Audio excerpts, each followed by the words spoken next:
నేను ఒకటి చెప్తున్నా, మన వాళ్ళకి కొంతమందికి కార్పొరేషన్ చైర్మన్లను ఇచ్చినా కూడా మేము అనునిత్యం కొట్లాడిన మా దగ్గర ఉన్నటువంటి పెద్దల కార్పొరేషన్లకు కాదు, పేదలకు వైశ్య కార్పొరేషన్ కావాలని మేము కొట్లాడాం. కానీ ఏనాడు కూడా కేసీఆర్ పట్టించుకోలేదు. దశాబ్దాల కాలంగా ఆర్యవైశ్యులకు రావాల్సినటువంటి హక్కులని, ఆర్యవైశ్యులకు ప్రభుత్వ పరంగా దక్కాల్సినటువంటి ఎలాంటి కూడా దక్కకపోవటంలో బాధతో ఉన్నటువంటి మనము మరి ఆర్యవైశ్యులు అంటే సౌమ్యులు అంటారు. ఆర్యవైశ్యులు అంటే ఎవ్వరి జోలికి పోనటువంటి వాళ్ళు, మన వ్యాపారం మనం చేసుకుంటాం. ఎవరైనా గుడి కోసం చందా వస్తే ₹1 మన వంతుగా సాయం చేస్తాం. మన అన్నదాన సత్రాల కోసం వస్తే మన వంతుగా మనం సాయం చేస్తాం. ఎవరైనా పేద విద్యార్థులు చదువుకుంటున్నామంటే మనం సంపాదించిన రూపాయలో 10 పైసలు దానం చేసి మన సౌహృదయాన్ని చాటుకుంటాం.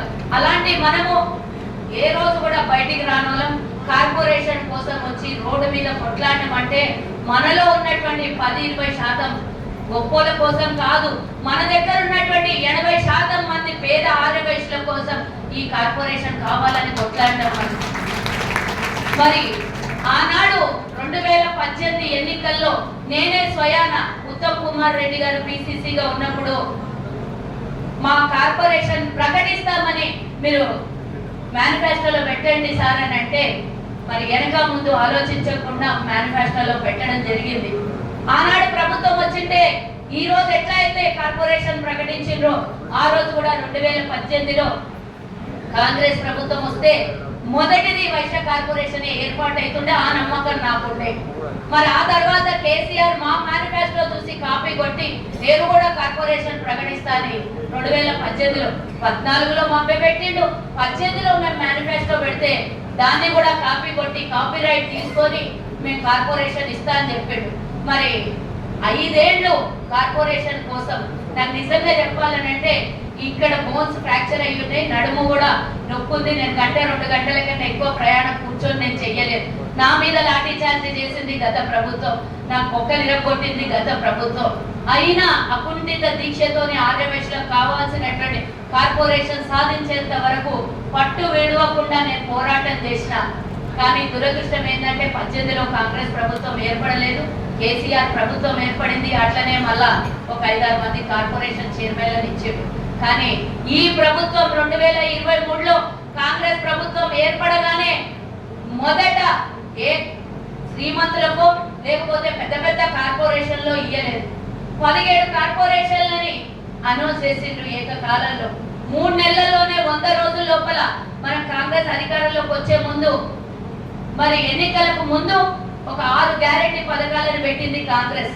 మరి అందరూ ఏమనుకున్నారు, ఖజానా ఖాళీ ఉన్నది, మరి ప్రభుత్వం ఏర్పడింది, ఇప్పుడు కూడా ఖాళీ చెయ్యి అవుతుండొచ్చు, ఇంకేమున్నది 6 నెలల్లో ఏడాదో పోతుండొచ్చు, మళ్ళీ లేదంటే 3 ఏళ్ళు గుంజుకపోతుండొచ్చు. ఈ ప్రభుత్వం జీతాలు ఇవ్వడానికే లేవు ప్రభుత్వంలో డబ్బు అని అందరు అనుకున్నారు. వాళ్ళతో పాటు నేను కూడా అనుకున్నా, ఒక 6 నెలలు అయినాక కదిలిద్దాం ప్రభుత్వానికి అని. ఒకరోజు సందర్భంగా నేను అడగడం జరిగింది, కార్పొరేషన్ కావాలని మేము కొట్లాడినాము. మరి 23లో కూడా రేవంత్ అన్న ఇంటికి మేము వెళ్ళినప్పుడు వైశ్యులకు టికెట్లు అందరం అడిగినప్పుడు ఆ రోజు నేను అడిగిన మా వైశ్య కార్పొరేషన్ ఇస్తామని ఒక ప్రకటన చెయ్యండి అన్న, మేనిఫెస్టోలో పెడతామంటే ఇమీడియట్ గా వెనక ముందు ఆలోచించలేదు. ఇమీడియట్ గా మీరు ప్రెస్ మీట్ పెట్టి చెప్పేసేయండి, మనం ప్రభుత్వం ఏర్పడగానే వైశ్య కార్పొరేషన్ ప్రకటిస్తామని రేవంత్ రెడ్డి గారు ఆ రోజు చెప్పిండ్రు. ఇచ్చిన మాటని ఒక్కసారి మనం గుర్తుంచుకోవాలి. ప్రభుత్వం ఎన్నికలకు ముందు 1 నెల ముందు అంటే 1 నెల ముందు నాతో రేవంత్ రెడ్డి గారు చెప్పిన మాటని ప్రభుత్వం ఏర్పడిన 100 రోజుల్లో 6 గ్యారెంటీలతో పాటు కార్పొరేషన్లను కూడా ప్రకటించడం జరిగింది. మరి 17 కార్పొరేషన్లని ప్రకటిస్తే అందులో వేరే కులాలకు కూడా కార్పొరేషన్లను ప్రకటించింది. 37 కార్పొరేషన్లని పోయిన నెల ప్రకటించారు.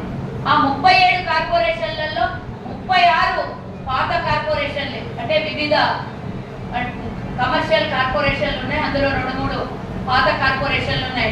కానీ ఒకే ఒక ఏకైక కార్పొరేషన్ ఆర్యవైశ్య కార్పొరేషన్ చైర్మన్ గా నన్ను ప్రకటించడం జరిగింది. నాకే ఆశ్చర్యమైంది.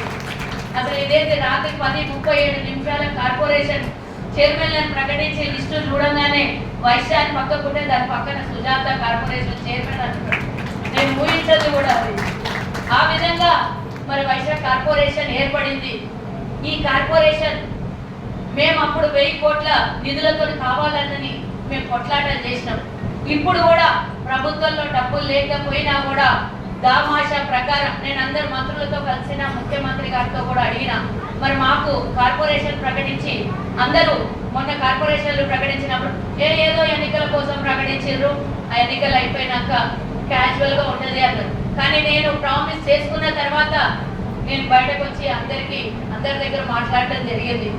మాకు మా దామాషా ప్రకారం కార్పొరేషన్ నిధుల్ని కూడా కేటాయిస్తాము. ఎన్నికల కోడ్ అయిపోయిన తర్వాత దాని విధి విధానాలన్నీ తయారు చేసిన ఎంబడే మరి మన దామాషా ప్రకారం నిధుల్ని కూడా కేటాయిస్తామని చెప్పిన ప్రభుత్వం, ఏకైక ప్రభుత్వం, దశాబ్దాల కాలంగా కొట్లాడినటువంటి మన చిరుకాల ఆకాంక్ష, చిరుకాలంగా మనకున్నటువంటి కోరిక నెరవేరింది అంటే మనం రుణం తీర్చుకునే అవకాశం వచ్చిందా లేదా?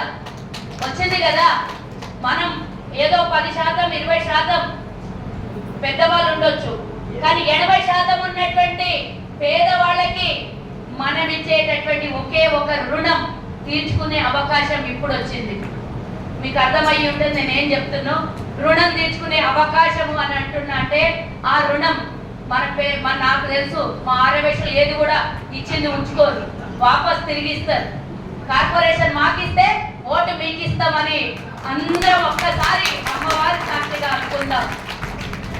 బరాబర్ 20% ఉన్న వాళ్ళ కోసం కాదు, 80% ఉన్న పేద ఆర్యవేశ్వరుల కోసం మన పోరాటం ఫలించింది. దానికోసం రుణపడి ఒకే ఒక ఓటు.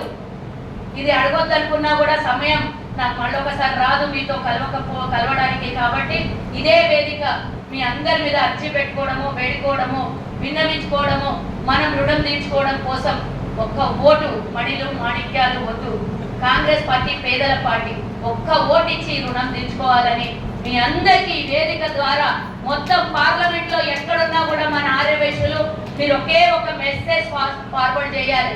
ఎవరున్నా ఇంకే రకంగానన్నా మనల్ని భ్రమపెట్టే ప్రయత్నం చేస్తే మా పేద ఆర్యవేశ్వరుల్ని ఆదుకున్న ప్రభుత్వంకే మా సపోర్ట్ అని మీరు చెప్పాల్సినటువంటి అవసరం ఉన్నది. మేం కాదు, మా చుట్టాలైనా సరే, మాకు తెలిసిన వాళ్ళైనా సరే, మా బంధువులు ఎంత దూరం ఉన్నా కూడా మేము ఈ మెసేజ్ పాస్ చేస్తామని ఒక కంకణం కట్టుకొని ఈ సభాస్థలం నుంచి బయటకు వెళ్దాం. దయచేసి ఈ రోజు నాకు సన్మానం చేసినట్ల ఏదో ఒక నిమిషం మేము వచ్చిపోయినామని మనం ఒక శాల్వా కప్పి బొకే ఇచ్చి ఒక ఫోటో దిగి సన్మానం కాదు. ఆర్యవేశ్వరుల్ని గౌరవించినటువంటి పార్టీకి తిరిగి రుణం తీర్చుకొని ఒక్క ఓటేసి సన్మానించుకోవాలని నేను కోరుకుంటున్నా. మరి ఇందాక వంశీచందర్ రెడ్డి గారి సతీమణి గారు చెప్పిండ్రు. వంశీచందర్ రెడ్డి గారి గురించి ఒక్కసారి ఆలోచించుకుందాం. 20 ఏళ్ల తన రాజకీయ ప్రస్థానంలో ఏనాడు కూడా ఇంకో పార్టీ చూడలేదు, ఇంకో కండువా కప్పుకోలేదు. ఒకే పార్టీని, ఒకే జెండాని నమ్ముకొని కష్టకాలంలో కూడా మరి పార్టీకి అండదండగా ఉండి అన్నిటికన్నా ముఖ్యంగా రాహుల్ గాంధీ గారి టీంలో పనిచేస్తున్నటువంటి మన వంశీచందర్ రెడ్డి అన్నగారు ఈరోజు మన ఎంపీ అభ్యర్థిగా పోటీ చేస్తున్నారు. అన్నిటికన్నా ముఖ్యం ఇంకొకటి, మరి మనకి ఈరోజు కార్పొరేషన్ ప్రకటించినటువంటి ముఖ్యమంత్రి ఏ జిల్లా వాసుడు? మీ జిల్లా వాసుడే కదా, మీ పాలమూరు బిడ్డనే కదా. మరి ఆయన గౌరవం ఇంకా రెట్టింపు కావాలి. ఆయన మనకిచ్చినటువంటి ఈ గౌరవాన్ని 100% రెట్టింపు అవ్వాలి అని అంటే డెఫినెట్ గా మనం అందరం కూడా ఒక్కసారి ఆలోచించండి. ఎంతమంది అన్నా, ఎవరన్నా, ఏడన్నా గెలిచిండ్రా గెలవలేదా అవన్నీ మనకు అనవసరం. ఈ పాలమూరు బిడ్డ ముఖ్యమంత్రిగా ఉన్నాడు. ఈ పాలమూరు బిడ్డ ఒక ఓటు వేయండి అని అడిగినప్పుడు ఎందుకు వెళ్తాం? మనం రుణం తీర్చుకుందాం కదా, అవునా కదా? రుణం తీర్చుకుందామా లేదా? ఎందుకోసం అంటే మన దగ్గర పేదవాళ్ళు ఉన్నారు.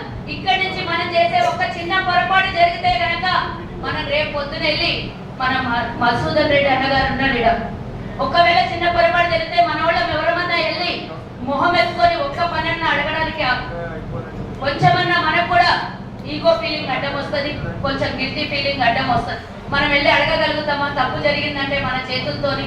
దయచేసి అది ఆలోచించండి. ఇది తప్పుదే మనకు చాలా తప్పిదం జరుగుతుంది. కాబట్టి ఒక జెండాని నమ్ముకొని, ఒక పార్టీని నమ్ముకొని డెడికేటెడ్ గా వర్క్ చేసి అవినీతి మరకలు లేనటువంటి ఒక మంచి మనిషికి చిన్న వయసులోనే జెండా పట్టుకున్నటువంటి వంశీచందర్ రెడ్డి NSUI రాష్ట్ర అధ్యక్షుడిగా చేసి యూత్ కాంగ్రెస్ చేసి ఈ రోజు కేంద్రంలో రాహుల్ గాంధీ పక్కన సరసన తన టీంలో పనిచేస్తున్నటువంటి ఏకైక వ్యక్తి మన జిల్లా నుంచి ఉన్నాడంటే వంశీచందర్ రెడ్డి సోదరుడు. మరి వారికి మనం డైరెక్ట్ ఆర్ ఇండైరెక్ట్ వారికి రుణం తీర్చుకునే అవకాశం వచ్చింది కదా. మనం ఒక్క ఓటేస్తే ముఖ్యమంత్రి మనోడే, ఎమ్మెల్యే మనోడే, ఎంపీ కూడా మనోడైతే ముగ్గురు కలిస్తే మనకు అభివృద్ధి జరగదనే క్వశ్చనే లేదు. ఒకవేళ ఆ తప్పిదం, చిన్న తప్పిదం ఎక్కడైనా జరిగితే వర్గపోరు జరిగి మనకు వచ్చే ఫండ్స్ రాకుండా మనకి ఇబ్బందులు అయ్యి డెవలప్మెంట్ ఆగిపోతుంది. మనకు డెవలప్మెంట్ కావాలా లేదా? మొత్తం జిల్లా, రాష్ట్ర, పార్లమెంట్ మొత్తం రేవంత్ రెడ్డి గారు ఇన్ఛార్జిగా ఉండి రేవంత్ రెడ్డి గారు పాలమూరు బిడ్డ అయింది కాబట్టి డెఫినెట్ గా పూర్తి స్థాయిలో అభివృద్ధి జరుగుతుంది. మరి మనకు నారాయణపేట్, కొడంగల్ ఎత్తిపోదల్ని మరి రేవంత్ రెడ్డి గారు మొన్ననే దానికి ఫండ్ అలాట్ చేయడము, ఆ కార్యక్రమాలు కూడా అన్ని మొదలైనవి. ఇంకా ఎన్నో ఉన్నాయి డెవలప్మెంట్ చేసుకోవడం కోసము. మరి ఆ డెవలప్మెంట్లు అన్ని కూడా మనకు కావాలి అంటే డెఫినెట్ గా ముగ్గురు త్రిమూర్తులని మనం ఇక్కడి నుంచి అధికారులుగా, మరి రాజకీయ అధికారులుగా చూడాలి అంటే మనందరి సహాయం. నేను ఇక్కడికి వచ్చింది ఇప్పుడు ఎన్నికల సమయం, చాలా రాష్ట్రం మొత్తం నాకు బాధ్యత ఉంది కదా. ఈరోజు ఒక కార్పొరేషన్ చైర్మన్ గా ఆర్యవైశ్యుల్లో ఉన్నటువంటి ఏకైక కాంగ్రెస్ లో ఈరోజు ప్రభుత్వంలో ఉన్నటువంటి దాన్ని నేను ఒక్కదాన్నే కాబట్టి రాష్ట్రం మొత్తం నా బాధ్యత ఉంది.